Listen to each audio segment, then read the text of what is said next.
Assalamualaikum warahmatullahi wabarakatuh. Perkenalkan, kami dari kelompok sinologi yang pertama yang akan menjelaskan materi mengenai pemberontakan PKI di Madiun. Perkenalkan, saya Zahra Fauzia Wulandari. Saya Nafira. Saya Tuliza. Untuk mengetahui penjelasan lebih lanjut, marilah simak video kami yang berikut ini. Pemberontakan PKI di Madiun terjadi pada tanggal 18 September 1948 di Madiun, Jawa Timur, yang dimana pemberontakan ini meliputi beberapa organisasi atau organisasi berhaluan kiri kontra pemerintah Republik Indonesia Soekarno Muhammad Hatta, yaitu Front Demokrasi Rakyat selama Revolusi Nasional Indonesia. Front Demokrasi Rakyat meliputi Partai Komunis Indonesia, Partai Sosialis, Partai Buruh Internasional, serta SOSI dan juga PSINDO.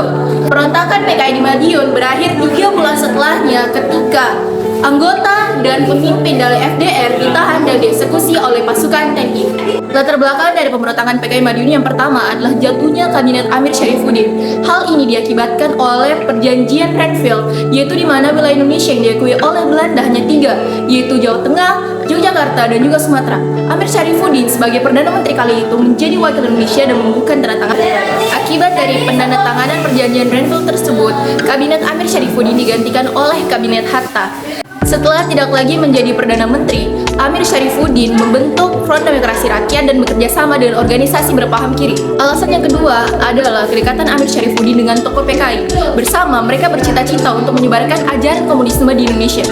Dan alasan yang terakhir adalah propaganda terhadap kabinet selanjutnya, yaitu kabinet Hatta, disebabkan oleh kekecewaan karena kabinet Hatta ingin menggantikan 100.000 tentara menjadi warga biasa untuk menghindari kenaikan pajak. Adapun tujuan pemberontakan PKI Madiun selain berusaha untuk menggulingkan pemerintahan dan pemberontakan PKI di Madiun juga bertujuan untuk yang pertama, membentuk negara Republik Indonesia Soviet, yang kedua, mengganti dasar negara Pancasila dengan komunisme, dan yang ketiga yaitu mengajak petani dan buruh untuk melakukan pemberontakan. Ada beberapa rangkaian peristiwa yang terjadi saat pemberontakan PKI di Madiun, diantaranya yaitu yang pertama, jatuhnya kabinet Amir Syarifuddin dan pembentukan kabinet Hatta. Pada pertengahan tahun 1947, Partai Sosialis terpecah menjadi 2 fraksi. Yang pertama itu fraksi yang dipimpin oleh Amir Syarifuddin dan fraksi yang lebih kecil dipimpin oleh Sultan Syahrir. Oposisi kelompok Syahrir semakin besar karena Syarifuddin sangat menekankan keselarasan mereka dengan Rusia, dan kesejahteraan kelas Syahrir percaya bahwa doktrin Marxis tentang kesejahteraan kelas tidak dapat diterapkan di masyarakat Indonesia karena tidak ada borjuasi Indonesia seperti itu, dan bahwa Indonesia harus mempertahankan netralitas positif sehingga Indonesia dapat berkontribusi pada perdamaian dunia. Kemudian, pada tanggal 31 Januari 1948, Hatta akhirnya membentuk kabinet tanpa golongan sayap kiri. 2 orang anggota Partai Sosialis dimasukkan ke dalam kabinet atas permintaan Fuad Syahrir. Syahrir dan kedua anggota kabinet itu dikeluarkan dari Partai Sosialis dan membentuk partai mereka sendiri yang disebut Partai Sosialis Indonesia atau PSI. Program pemerintahan Hatta didasarkan pada 2 prioritas, yaitu pelaksanaan perjanjian Renville dan rasionalisasi tentara Indonesia. Kemudian, rangkaian peristiwa pemberontakan PKI di Madiun yang kedua, yaitu pembentukan FDR atau Front Demokrasi Rakyat. Terbentuknya Front Demokrasi Rakyat atau FDR berawal dari jatuhnya kabinet Amir Syarifuddin pada 29 Januari 1948. Jatuhnya kabinet Amir Syarifuddin ini diakibatkan oleh penandatanganan perjanjian Renville yang memberi dampak rugi bagi Republik Indonesia. Setelah Amir Syarifuddin tidak lagi menjabat sebagai Perdana Menteri, ia membentuk Front Demokrasi Rakyat pada Februari 1948. FDR kemudian bekerja sama dengan beberapa organisasi berpaham kiri atau komunis seperti Partai Komunis Indonesia, PKI, Barisan Tani Indonesia, BTI, Pemuda Sosialis Indonesia, PSINDO, dan sebagainya. Kemudian Amir Syarifuddin yang saat itu memiliki kedekatan dengan pimpinan PKI Musso berniat untuk menyebarkan ajaran komunisme di Indonesia. Kabinet Hatta memiliki program RERA atau rekonstruksi dan rasionalisasi untuk mengembalikan 100.000 tentara menjadi rakyat biasa dengan alasan menghemat biaya. Program RERA dianggap dapat merugikan FDR karena akan mengurangi pengaruh komunis dari para tentara aliran sayap kiri akibat diberhentikannya oleh Muhammad Hatta. Lalu, rangkaian peristiwa pemberontakan PKI di Madiun yang ketiga yaitu program rasionalisasi rasionalisasi Hatta dan dampaknya terhadap kekuatan militer FDR. Dari sudut pandang pemerintah Indonesia, rasionalisasi merupakan solusi dari masalah ekonomi dengan mengurangi jumlah kekuatan militer. Sebulan setelah pembentukan kabinetnya, Hatta memulai program rasionalisasinya berdasarkan keputusan Presiden nomor 9 tahun 1948. Tujuan utama dari rasionalisasi tersebut adalah untuk menata kembali organisasi-organisasi militer dan untuk memobilisasi tenaga kerja produktif dari sektor pertahanan ke sektor produksi. Menurut Hatta, ada 3 cara untuk mencapai tujuan tersebut. Yang pertama, yaitu demobilisasi perwira militer yang ingin kembali ke pekerjaan sebelumnya, yaitu buruh, pegawai swasta. Yang kedua, mengirim perwira militer kembali ke pemerintah, pembangun, dan pemuda. Dan yang ketiga, yaitu demobilisasi ratusan perwira militer untuk kembali ke masyarakat desa. Dari sudut pandang FDR, rasionalisasi merupakan upaya untuk menghancurkan kekuasaan FDR karena pada tanggal 15 Mei 1948, TNI dan masyarakat yang merupakan salah satu basis utama kekuatan FDR didemobilisasi. Perwira militer yang berorientasi barat dan pro-pemerintah menginginkan tentara yang lebih kecil, lebih disiplin, dan lebih dapat dipercaya bahwa kepemimpinan mereka di bawah. Perwira militer yang berorientasi barat dan pro-pemerintah menginginkan tentara yang lebih kecil dan disiplin dan lebih dapat dipercaya di bawah kepemimpinan mereka. Mereka memandang TNI masyarakat sebagai organisasi militer yang kurang terlatih dan tidak berpendidikan yang sangat terkait dengan organisasi komunis. Pemerintah menginginkan 2 organisasi militer pro-pemerintah, Divisi Siliwangi Jawa Barat, dan Korps Polisi Militer secara resmi diakui dan diberi status hukum. Rangkaian peristiwa pemberontakan PKI di Madiun yang keempat, yaitu pemogokan Delanggu. Kecewa dengan rasionalisasi Hatta, FDR atau PKI mulai mencari dukungan dari petani dan buruh dengan mengadvokasi reformasi pertahanan dan mengorganisir pemogokan buruh. Salah satu basis kekuatan utama FDR atau PKI adalah SOPSI. Pemogokan di areal Tebangan Delanggu diorganisir oleh Sarbupri atau Serikat Buruh Perkebunan yang berorientasikan komunis. Nah, rangkaian peristiwa pemberontakan PKI di Madiun yang keempat, yaitu pemogokan Delanggu. Kecewa dengan rasionalisasi Hatta, FDR atau PKI mulai mencari dukungan dari petani dan buruh dengan mengadvokasi reformasi pertahanan dan mengorganisir pemogokan buruh. Salah satu basis kekuatan utama FDR atau PKI adalah SOPSI. Pemogokan di areal Tebangan Delanggu diorganisir oleh Sarbupri atau Serikat Buruh Perkebunan yang berorientasi komunis, dan sekitar 20.000 buruh mogok selama sekitar 35 hari. Pemerintah menuduh para pemimpin FDR dan Sarbupri membahayakan Republik dengan mengorganisir pemogokan.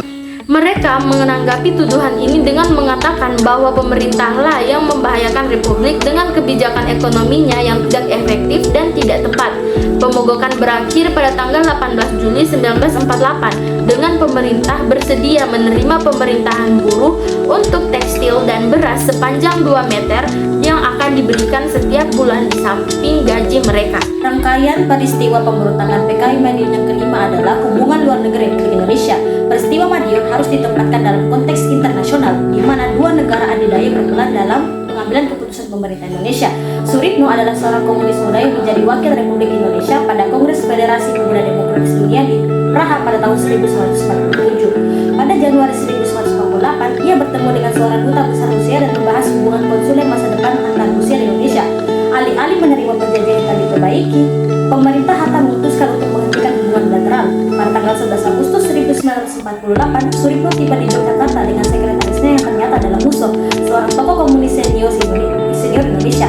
Saat dimintai laporan resmi kepada Menteri Luar Negeri Haji Agus Salim, Suritno memuji sikap politik Rusia yang selalu mengakui Indonesia sebagai negara yang berdaulat. AS atau Amerika Serikat memutuskan untuk memasukkan Hatta dan asosiasinya dalam satu front anti-komunis internasional yang akan didirikan di Asia Timur dan Tenggara untuk menantang Uni Soviet. Yang keenam, kembalinya Musso dan reorganisasi FDR atau PKI. Kembalinya Musso menjadi katalisator peristiwa Madiun. Soekarno secara resmi mengundang Musso di Istana Kepresidennya di Yogyakarta. Kembalinya Musso menjadi titik balik perjalanan politik FDR atau Front Demokrasi Rakyat. Selama konferensi partai pada tanggal 26 hingga 27 Agustus 1958, mereka Mereka membentuk badan baru yang terdiri dari partai-partai sayap kiri.